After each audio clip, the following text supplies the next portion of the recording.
नमस्ते जोहार, मैं राजू और आप देख रहे हैं 24 झारखंड न्यूज। चलिए जानते हैं सुबह से लेकर शाम तक की तमाम बड़ी खबरों को। झारखंड को 4 वंदे भारत एक्सप्रेस की मिलेगी सौगात। देश भर में वंदे भारत एक्सप्रेस ट्रेन की चर्चा बनी हुई है।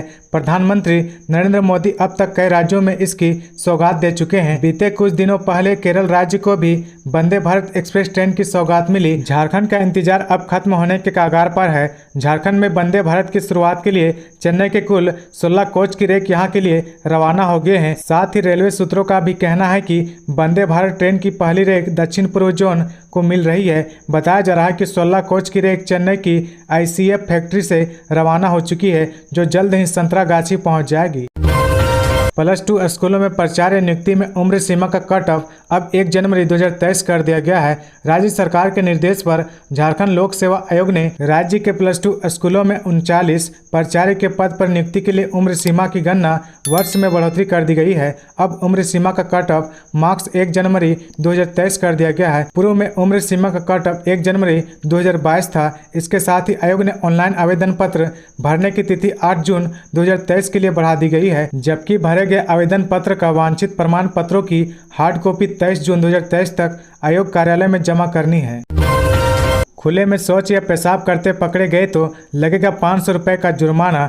झारखंड के शहरी क्षेत्रों में खुले में शौच या पेशाब करना दंडनीय अपराध घोषित किया गया है। शहरी इलाकों में खुले में शौच या पेशाब करते हुए पकड़े जाने पर IPC की धारा 269, 270 और 336 के तहत कठोर कार्रवाई की जाएगी। इसके अलावा दोषी व्यक्ति से 500 रुपये का आर्थिक दंड भी वसूला जाएगा। नगर निकाय विभाग ने सभी शहरी निकायों को इससे संबंधित आम सूचना जारी करते हुए कार्रवाई करने का निर्देश दिया है। नगर निकायों का कहना है कि शहरी क्षेत्रों में पर्याप्त संख्या में सामुदायिक शौचालय, सार्वजनिक शौचालय व मूत्राशय की व्यवस्था की गई है। शहरी की साफ सफाई, बुनियादी सुविधाओं के विकास एवं रख रखाव में आम लोगों का सहयोग अपेक्षित है। लोगों को नियम की जानकारी होनी चाहिए। नियमों का उल्लंघन करने वालों पर नियमानुसार कार्रवाई सुनिश्चित होनी चाहिए।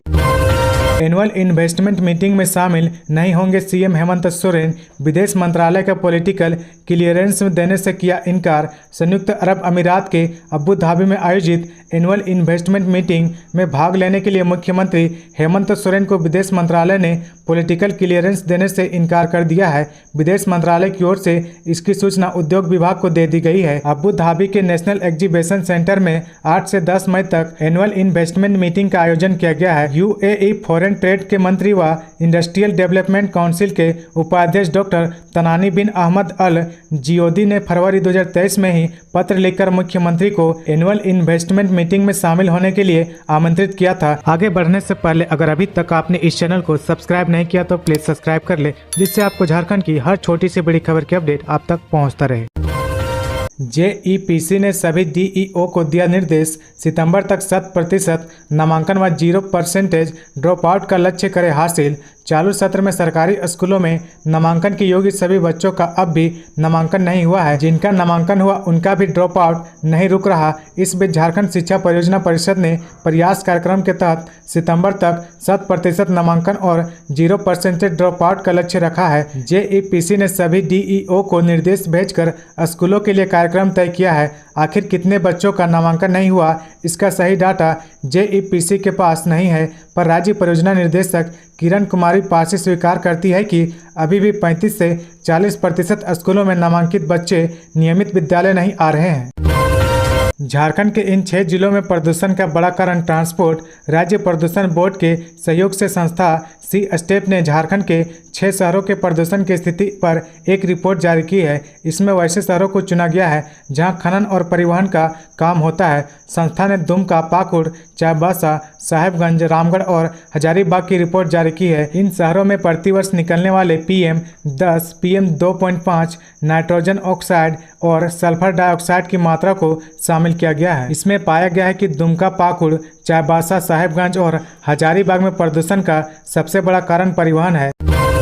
जमीन घोटाले में ED का शिकंजा। IAS छवि रंजन ने प्रेम प्रकाश से ली थी 1 करोड़ की रिश्वत। रांची में हुए जमीन घोटाले के मामले में आईएएस छवि रंजन की गिरफ्तारी के साथ ही ईडी ने कई सनसनीखेज खुलासे किए हैं। ईडी ने कहा कि रांची में जमीन की लूट राजनीतिक संरचना में हुई रांची जमीन घोटाले से अवैध कमाई की मनी लॉन्ड्रिंग की जांच में सामने आया कि चेसावार होम रोड स्थित एक जमीन को रिस्ट्रिक्टेड लिस्ट से हटाने के लिए छवि रंजन ने 1 करोड़ रुपए की रिश्वत ली।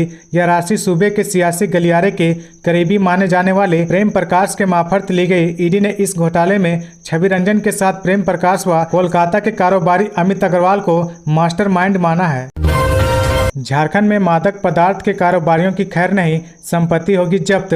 गृह मंत्रालय के निर्देश पर राज्य में नए सिरे से गठित anti narco task force NTF के चीफ CID IG असीम विक्रांत मिंज बनाए गए हैं। इसके पूर्व 22 जुलाई 2022 को एक टास्क फोर्स का गठन किया गया। नए सिरे से गठित NTF को कई शक्तियां भी प्रदान की गई है। NTF को केस अनुसंधान के दौरान अगर इस बात के साक्ष्य मिलते हैं कि किसी मादक पदार्थ की तस्करी से कारोबारियों ने अवैध तरीके से संपत्ति अर्जित की है, तब उसकी संपत्ति को जब्त करने की दिशा में कार्रवाई कर सकता है। वहीं दूसरी ओर NDPS एक्ट से जुड़े किसी केस जिनका अनुसंधान पुलिस के द्वारा किया जा रहा, उस केस को ट्रांसफर करने या खुद के अनुसंधान के लिए केस को टेक ओवर करने की कार्रवाई ANTF कर सकता है।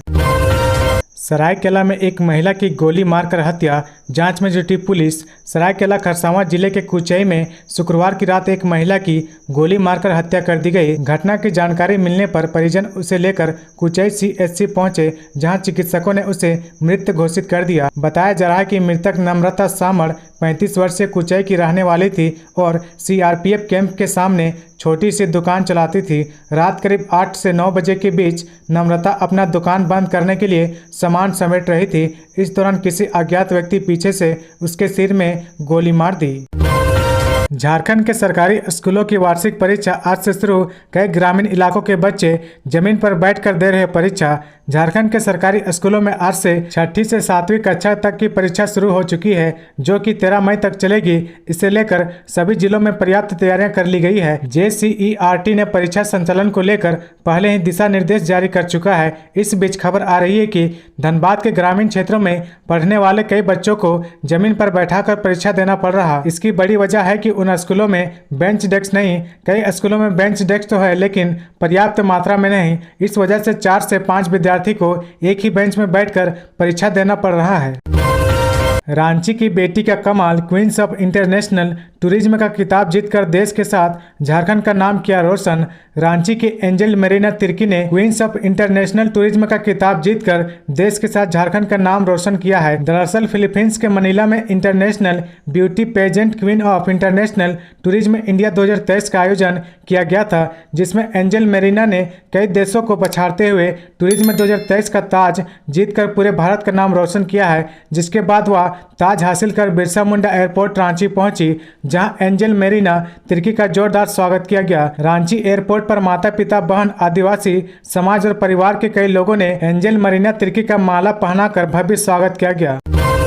10 साल में रांची एयरपोर्ट से 6 विमान सेवाएं बंद, अब एक और पर संकट। एयरलाइन गो एयर की रांची से आवाजाही करने वाली सभी सेवाएं पर संकट गहरा गया है। पिछले 10 वर्षों के दौरान करीब 6 विमान सेवाएं यहां से बंद हो चुकी है। गो एयर 7वीं ऐसी सेवा है जिसकी उड़ान अनिश्चित हो गई है। रांची से इसकी सभी सेवाएं की बुकिंग 15 मई तक बंद है। इसके कारण गो एयर से सफर करने वाले यात्रियों की परेशानी और बढ़ गई है। खासकर विमान सेवा में कमी से रांची बेंगलुरु और रांची मुंबई सेक्टर के लिए सीधी उड़ान के लिए किराए में 3 गुना वृद्धि हो गई है। एक साथ 4 विमान सेवाओं के रद्द होने से इंडिगो और एयर एशिया को इसका तत्कालिक लाभ मिल रहा। इन सेवाओं से दोनों शहर का किराया बढ़ गया है।